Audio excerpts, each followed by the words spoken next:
Adam, thanks for joining the podcast today. Really excited to learn about your background and pick your mindset about being an amazing Scrum Master. So I would love to hear about your background and who you are. Kind of introduce yourself, please. Yeah, absolutely, man. So I had a background in athletics pretty much since I was pretty young. And I think as I grew in my professional career and I took a pretty unconventional route to being a Scrum Master. So somehow majoring in biology in college and starting my career in finance led me to a position in IT project management today, which was definitely unconventional, but I'm pumped with where I ended up. And I think, as I started to grow professionally and transitioned into this role, I saw a lot of parallels with athletics, which really gave me a pretty huge passion for leading teams. Because as I was a part of high performing teams in athletics, they have very similar qualities to how high performing teams act in the corporate environment. And I think, as I started to make those connections in my first, 30, 60, 90, 120 days, and then, moving forward into 1 and 2 years as a Scrum Master, I started to really pick up on, some of those subtle cues and those subtle connections. And that really molded how I work with teams and people, which kind of brings us here today. So it's been a journey. It's been unconventional, but pumped with where I ended up. Yeah, that's cool. I'm curious, which sport did you play, or what sports did you play? Yeah, mostly baseball. I grew up playing basketball, and then I made a shift to baseball. I was unfortunate enough where the three sports that I liked were all in the same season. Yeah. So I had to choose between tennis, golf, and baseball, and it was ultimately baseball that I went with on the high school level and then briefly in the college level. Nice, nice. So, all right. So you used your love for being part of the team and kind of showing up as a team member, and you actually kind of now are working as a Scrum Master. So, what are some things that you did to become a good Scrum Master? Like, how did you bring those attributes from sports? Kind of help us see that picture. Yeah, I think any high performing sports team has one good quality of communication. Mm-hmm. And when you step into the corporate environment, you figure out pretty quickly that there are a lot of different types of communication. Mm-hmm. So teams that I've worked with have been all over the spectrum from, really quiet, very introverted to very opinionated and outspoken. And I think depending on the dynamic of the team when I step in is how I decide really what's the best way to work with them up front. Mm-hmm. So I would prefer to have a team that over communicates versus under communicates, because it's easier in my experience to mold a team that's already at least communicating, whether it's maybe a little bit dysfunctional communication versus trying to get a team to communicate that wouldn't normally do that. Yeah. So that was the biggest thing I noticed from athletics to a Scrum Master role, was that successful teams have to communicate, and they have to communicate well. Yeah, that's cool. That's really cool. Thanks for sharing.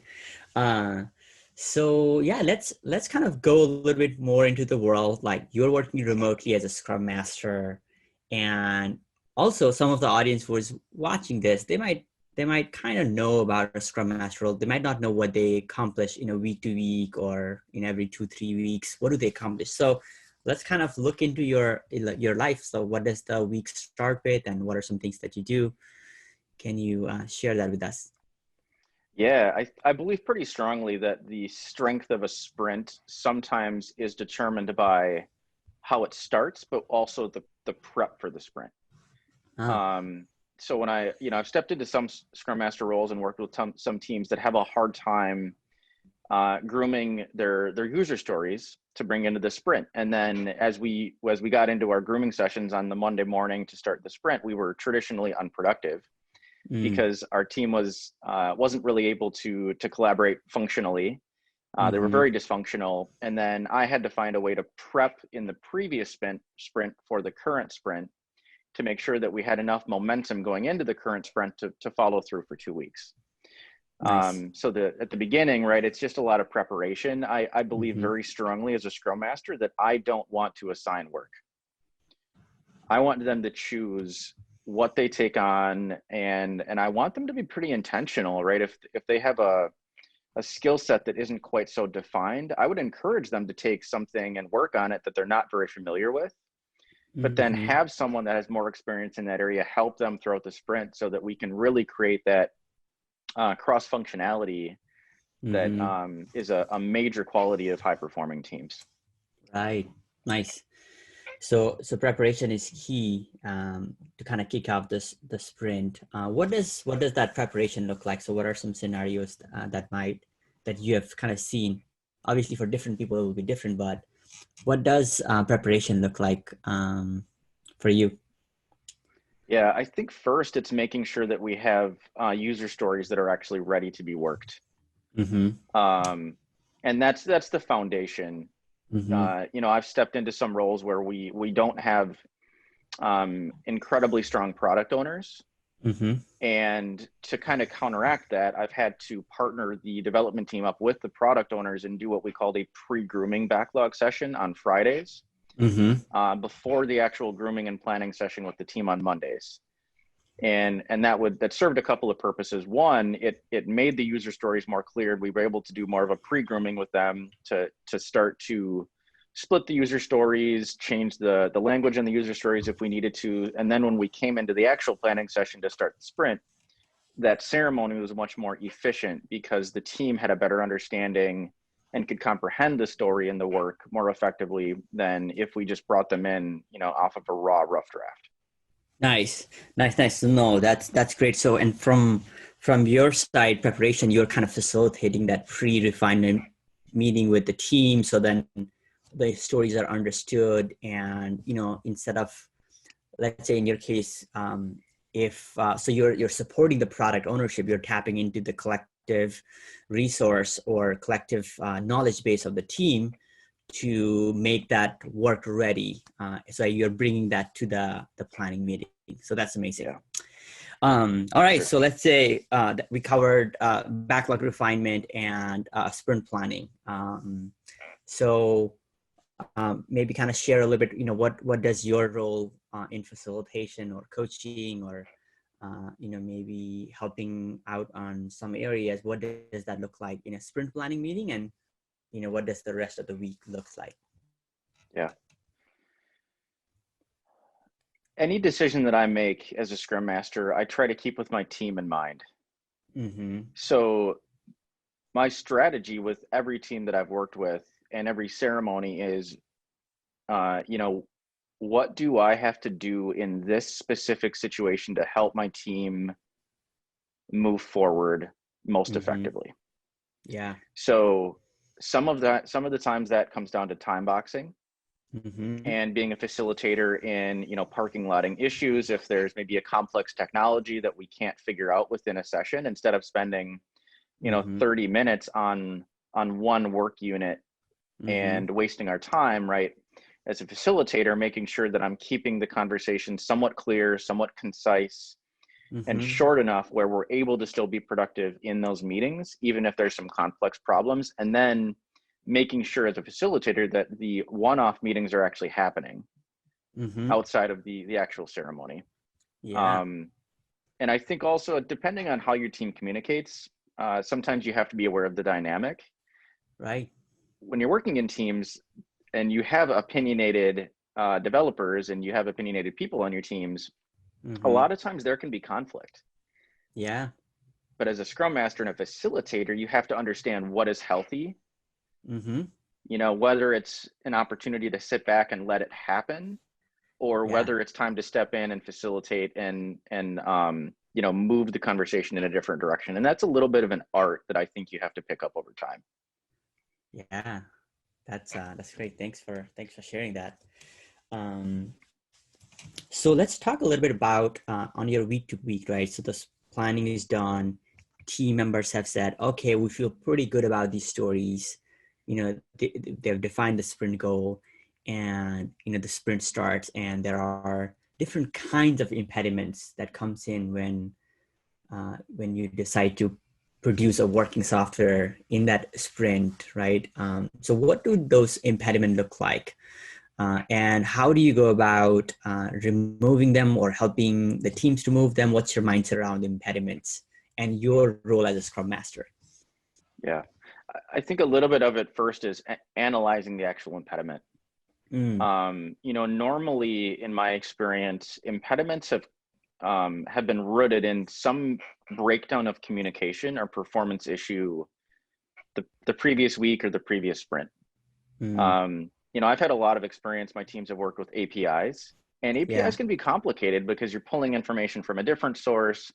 The team that prepares the API can serve as that intermediary. And if something changes anywhere within the process, it can break the team that's actually integrating the API into the UI. So as a Scrum Master, I need to recognize where is the impediment breakdown and then open up channels of communication to make sure that we're not using that as a consistent bottleneck. If it's a situation where somebody didn't confirm with someone else a change they were making and then it broke code, later in the process, how can we bring those two developers together and make sure that they're communicating about the changes that are happening, and then the team that's actually consuming it, are they prepared for it, and do they have the ability to do something in preparation so that they're not wasting time on the back end trying to fix something that could have been avoided by just changing code or having some collaboration on the front end.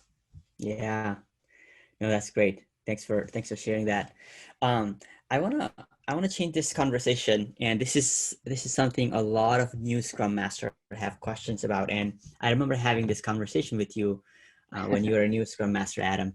Not coming from technology background or technical background, that fear of like, I am going to be a servant leader, facilitator for a tech team. In the retrospect, like, how has that been, and how have you gone about navigating that one big question that a lot of folks who come from non-technical side have, that I am not technical, how do I go work with a technical team? Yeah, I think you just have to be humble about it. And be open. And I've always found that if you're open about your own weaknesses, that other individuals that you work with will give you some grace and be patient. Wow. But if you try to act like you know something that you don't know, it's very easy for them to pick up on that, and then you lose influence. And I think, and again, as a Scrum Master, your responsibility is to set the tone. And a lot of times your team will look for you to set the example on how you communicate and how you conduct yourself. So if the Scrum Master, if myself, is willing to admit my faults and my weaknesses, admit that I don't know things, I think that then creates the psychological space for my team to do the same. Right. And then if I just admit that I don't know something, it's fine. Then we can use it as a learning opportunity. But if I act like I know something and I don't, there's no opportunity to learn. It's pretty much shut off right there, right? Yeah, and Adam, I know this about you with our conversation that we've had over the past several months is, there's two kind of like vulnerability sharing, right? So one is being vulnerable and saying, hey, I'm not strong in this area, and then you open up, and then there's others where you maybe share that or don't share that, and then are not open to like empathizing and learning in the service of the team. And you do a beautiful job that you've shared that, and you've actually made it a point to really empathize with, like, okay, I'll learn about APIs, I'll learn about these things that you deal with, so that I can be a better service to you. So parallelly, I think you've done a great job in terms of learning some of the technology, not that you're gonna start coding. So I've really appreciated that about you. Cool. Yeah, it's about being able to ask good questions, right? You can't avoid the complete technical environment completely, but you do have to have enough knowledge where you know what questions to ask and to help them facilitate. Yeah, and that's I see a lot of Scrum Masters. They have that concern, and they're not sharing that with the team, and it also doesn't give them an opportunity to open up, because this is the role where you're unlocking collaboration, and having an open heart, open mind is so key. And for the audience, I actually I'll tell you this quick story about Adam. I actually invited him to his first Agile conference, and I was with a few other friends talking, and I actually turn around and I see his name as a speaker, and he just signed himself up as a speaker. I think it was one of the smaller workshops, right?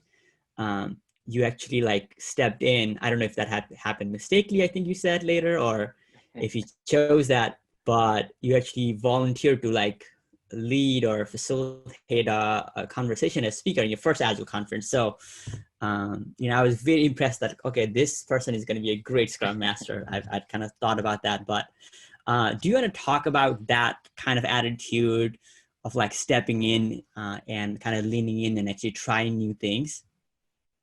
Yeah, it was definitely unexpected.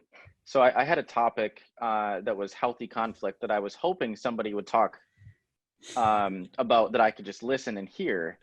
And Yeah. then I understood when we got to the conference, and it was maybe 30 or 40 minutes away from the session, I found out that whoever volunteered the topic had to talk about it and facilitate a session. So like, great. It's like, what was I going to do? I wasn't going to say I couldn't do it. So I had to put my big boy pants on and just handle it. Yeah. But it went well. I think, it was definitely out of my comfort zone, but I've never found that growth happens inside the comfort zone.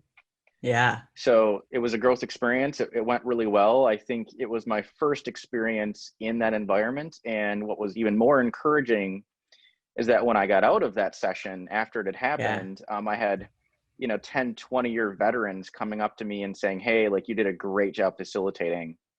Yeah. So I got some amazing positive reinforcement after the fact.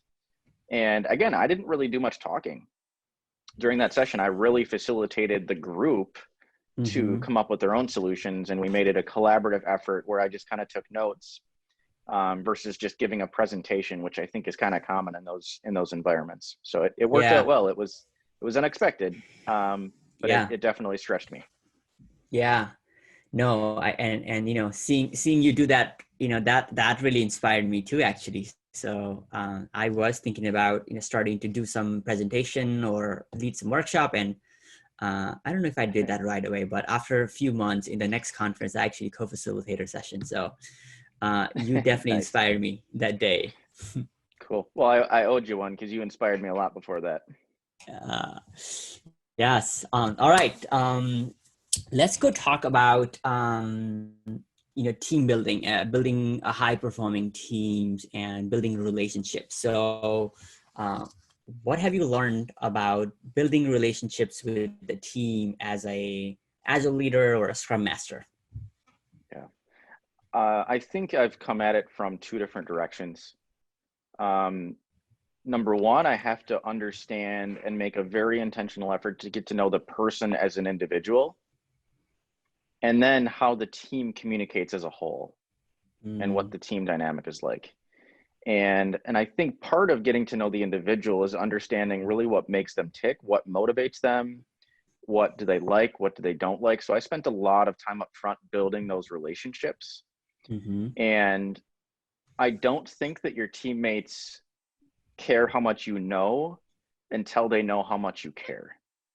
And I Nice. spent so much time caring about them and getting to know them and not talking about work and asking difficult questions and showing compassion and empathy on the front end, Mm-hmm. that now, when I need them to do something, I've already built that trust and relationship. So my influence is much greater on the back end versus just coming in and trying to make changes overnight. Nice. Nice. And so creating influence in the team. So what else? Like what else have you done? Actually, not just in the team, but let's talk about outside of the team, the stakeholders, the development managers, the product managers.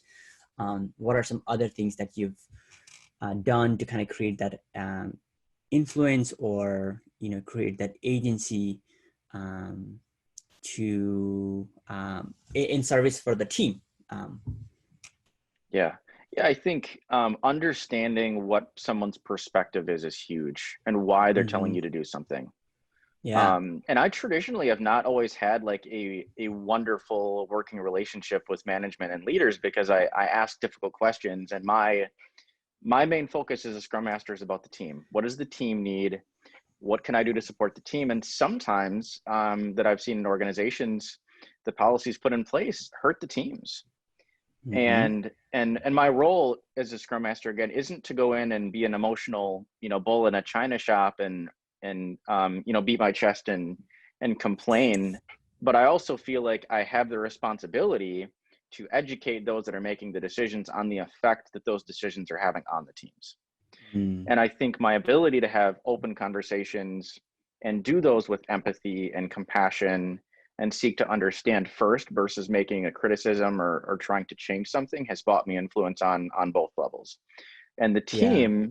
the team sees that I'm willing to fight for them, which buys me influence on them. Mm-hmm. But then the organization sees that I'm trying to stand up for my team and do what's best for my team. So they might not necessarily agree with me on the decision or the course of action, but they at Mm-hmm. least have enough respect that I'm willing to come to them and fight for the team itself and try to make something happen that's going to be in the best interest of my ultimate goal, which is getting my team to be high performing. Yeah, that's amazing. And you touched on it a little bit. So let's talk about authenticity. We've had this conversation Yeah. about not feeding teams BS. Like really showing up with authenticity and having real conversation. So how do you go about having those real conversations, showing up authentic, and how do you create that as a culture for the team? Yeah. Um, I think I have to know a little bit of my audience before I go about doing this, Mm-hmm. because again, every individual on my teams has had a little bit different personality, and they're going to react to different things differently. Mm-hmm. And some of my team members just need to be given the opportunity to vent, and I Mm-hmm. just need to listen and empathize. And then Yeah. after I listen, after I empathize, then we can get back to the message and I can start the mentorship process of what I Mm-hmm. think might be the right solution. Mm. And I've had team members that are just unwilling to be mentored. Mm. So I just need to maybe be a little more direct with them and say, hey, like, this is why we're doing it. This is my mindset. Like, how do you feel about that? Mm-hmm. In whatever situation it is, I really don't think it's about giving orders. Mm-hmm. But every individual is going to react a little bit differently.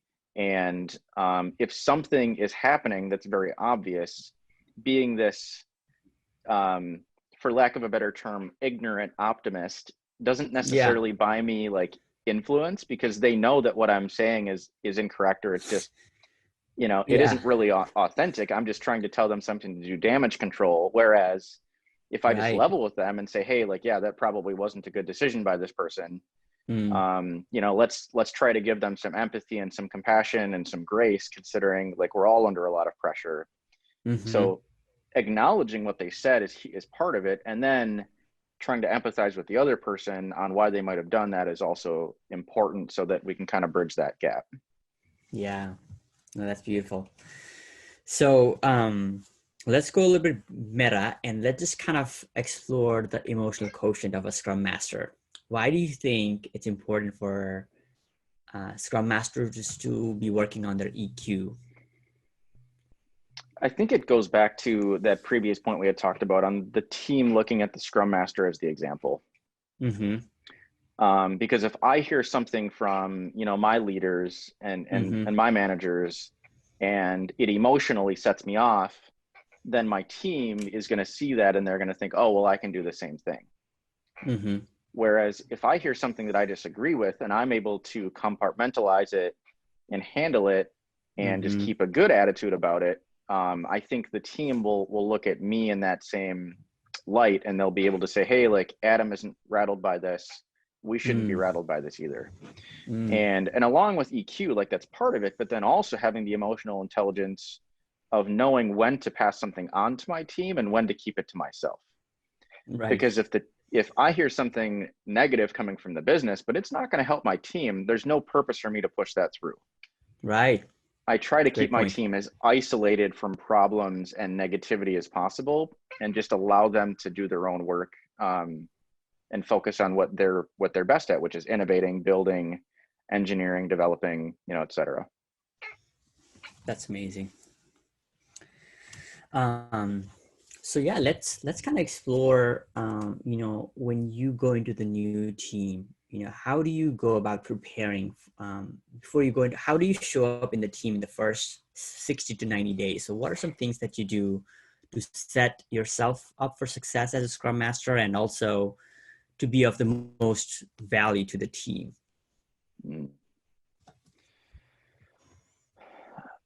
I think it's important to understand when to observe and when to lead. And it was difficult for me to pick up. Again, it's a little bit of an art form, but sometimes the team needs a leader to step in and say, hey, we've been on this topic for a long time. Let's move on, let's parking lot it. And sometimes there's awkward silence where a leader needs to step in and facilitate a conversation. However, there's also another side of that where if the team is communicating and maybe there's some tension, it can be really easy if you don't like tension and you don't like healthy conflict or conflict at all to step in and try to mitigate it. When sometimes as a Scrum Master, you have to observe and say, it's maybe borderline, it's not disrespectful, it's opinionated, it's tense, but it's still in that realm of healthy. And if I step in and bring my bias and make a decision for the team, then they're going to be less capable of making decisions on their own in the future. And I've butted heads with project managers on this in the past where they quite literally tell me when I start my role that, you need to come in and the team is dysfunctional. You need to make decisions for them. And I haven't said like, no, I'm not going to do that. I've nodded my head and been respectful and said, think about that as the next time that I'm in a meeting.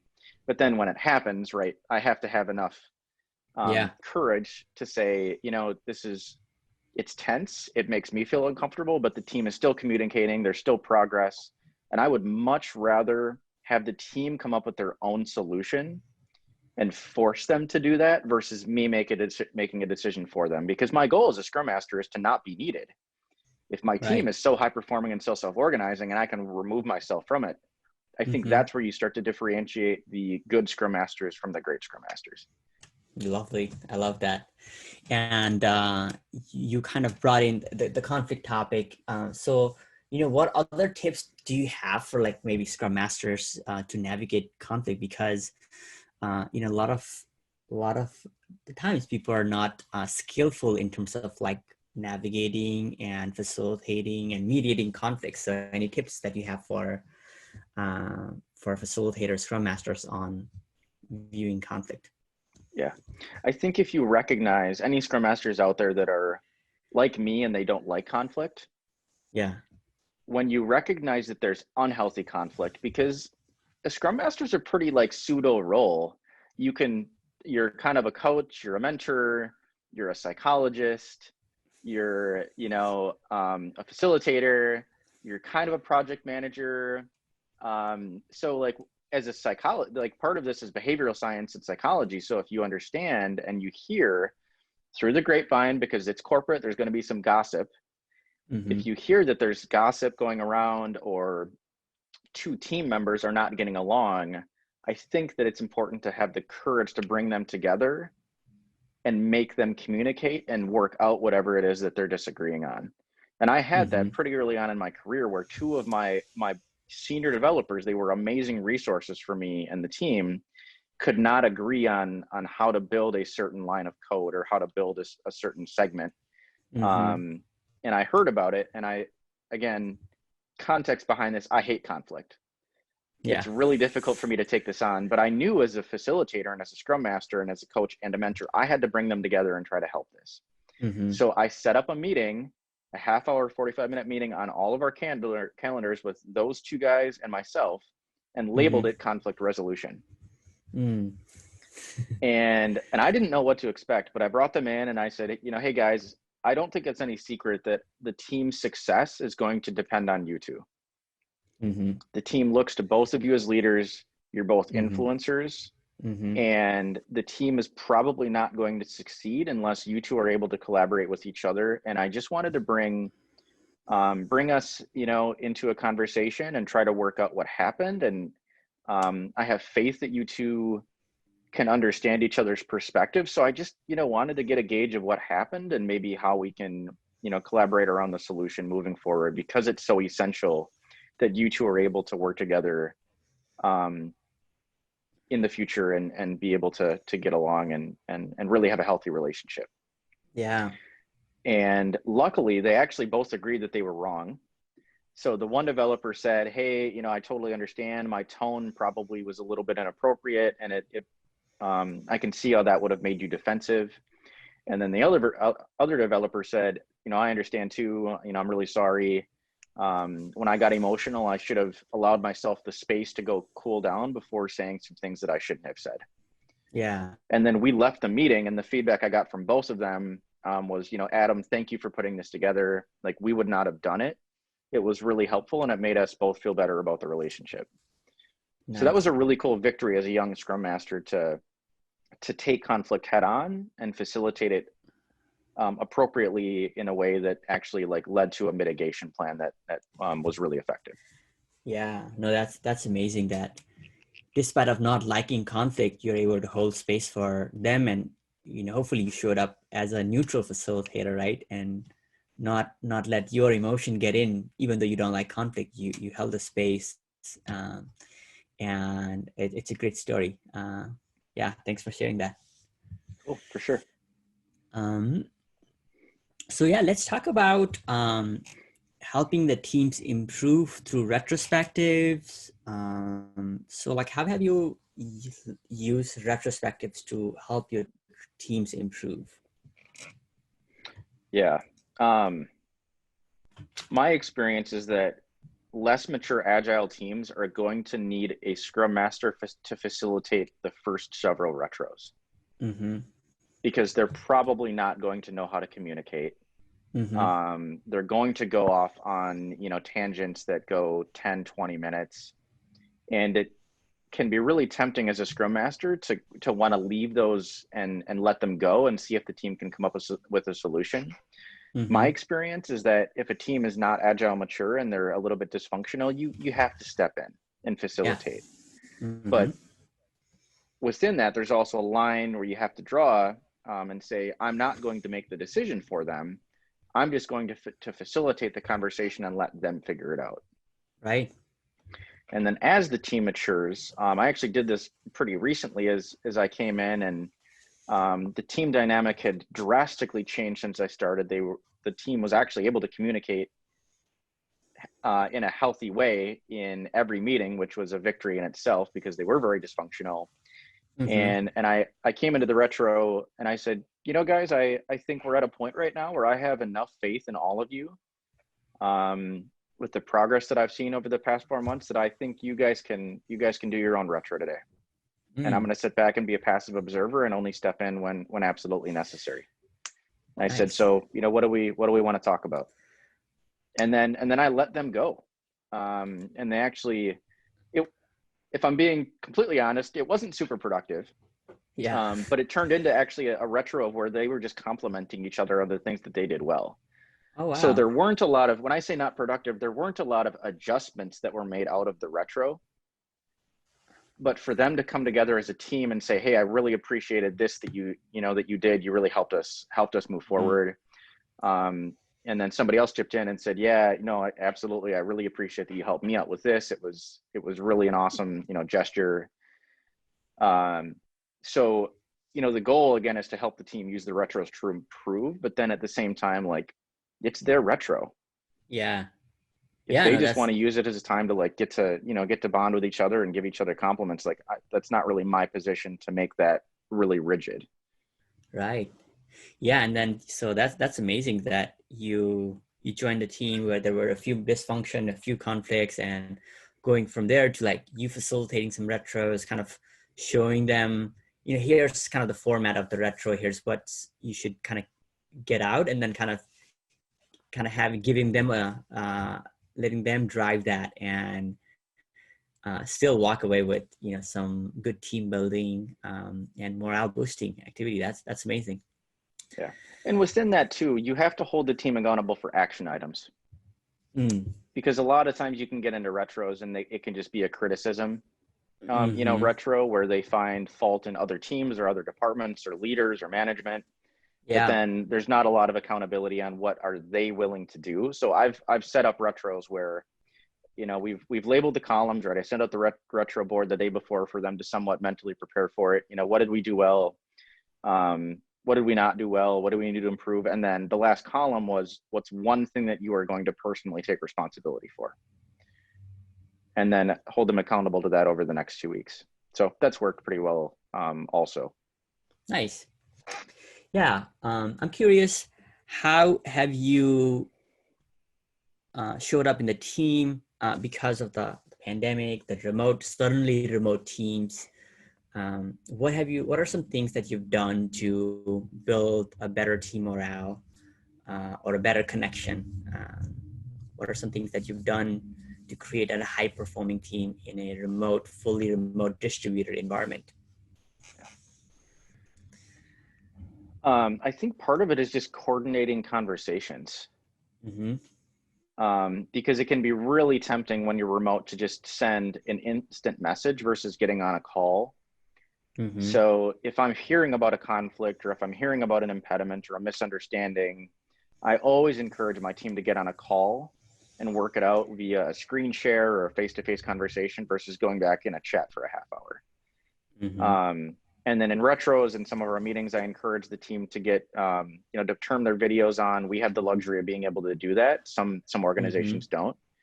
And then face-to-face communication also, can help drive a little bit of depth, because you can see people's facial expressions, how people are reacting. And there's also some accountability with that. Whereas if they're not paying attention, it's really easy to see because they're on screen. So I think communication is the biggest breakdown with remote teams, but as long as you're on top of it as a Scrum Master and making sure that you're encouraging that to happen, I think that's one of the biggest keys. Yeah, thanks. Thank you for that. So let's kind of explore, your role of a Scrum Master in a scale Agile environment. So in scale Agile environment, we're kind of looking at, 100, 200 teams that are working towards a common vision, and maybe there is a train of like 3, 4, 5 teams that you have to coordinate with. So how does your role of a Scrum Master, let's say for a certain, your team, but working with your Agile release train, what does that look like for you? Yeah, I think, again, so much in Agile comes down to communication. So if we're dependent on another team to deliver something that we need in a sprint, making sure that it's very clear what the quality of that is going to be. Is it going to be delivered on time? If it's not going to be delivered on time, how does it affect our plan? What can we adjust? Can we set up a meeting in the current sprint to look over something for the following sprint to make sure that we're prepared for it? Bringing up issues on the Scrum of Scrums meetings to problem solve, staying in really close contact with the other Scrum Masters on a weekly basis to understand what's happening on those teams. And then I think overall, just making sure that our dependencies are very clear, and that we have a really good hold on what's expected, because I've always heard that dependencies kill agility. Yeah. And when you work with teams that are very dependent on other teams, the breakdown between those teams can really put a wrench in the productivity of a team, whatever team you're working with as a Scrum Master. So those are some basic things I think that have been huge. Nice.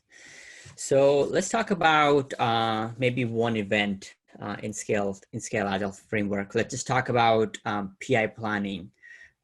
So it's a 2-day event, and there's a lot of planning. You're planning for 3 months.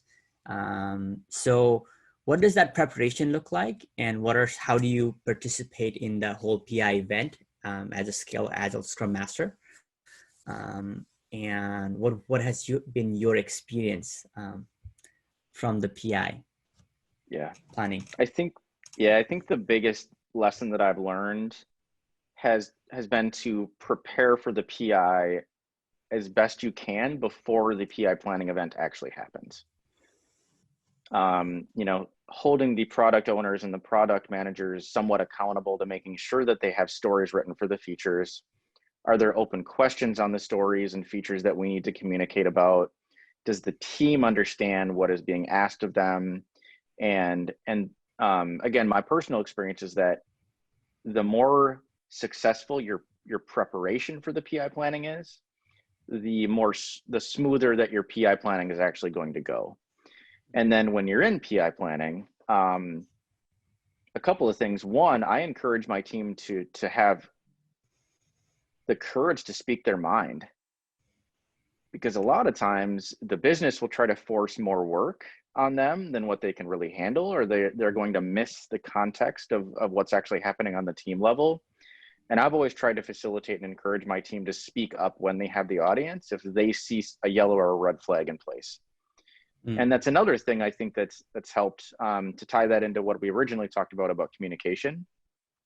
I would rather have a team that over communicates than under communicates, because if I don't know, if they're thinking something that they don't feel comfortable sharing, I can't help them through that.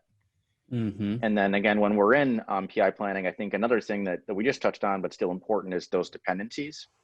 Being really clear that we all understand what teams are depending on each other for, and that it's really clear when it's going to happen, what's the quality, and that there's a really, really clear plan, and then a backup plan if it doesn't actually end up how we originally plan it.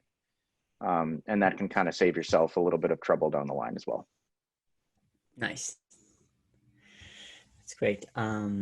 Yeah, let's kind of talk about what are some challenges that you faced, being in remote teams, and also while you're doing maybe PI planning or working in that cadence. Any challenges that you face? Yeah. I think remote is always going to be a little bit of a struggle, especially when you're trying to coordinate, an event with several hundred people. Yeah. But preparation, I think it kind of comes back to preparation, making sure that logistically, where people are going to be,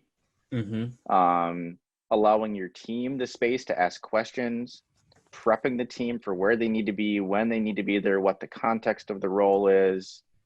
And then again, communication, if there's an issue, knowing who you have to go to get it fixed, not procrastinating on bringing in the proper person if you need them to help with something, if you're dependent on architecture or another team, just being really proactive about the fact that you need to over communicate, not under communicate when you're in an event that's so massive and so important as PI planning normally is for those organizations that do it in scaled agile. Great. Really appreciate it, Adam. This was an amazing conversation. So with that, this is a wrap. Thank you so much again. Cool. Thanks, Vivek. Appreciate it. Please like and subscribe if you enjoyed this video. We'll be sure to come back with more exciting videos on Agile topics.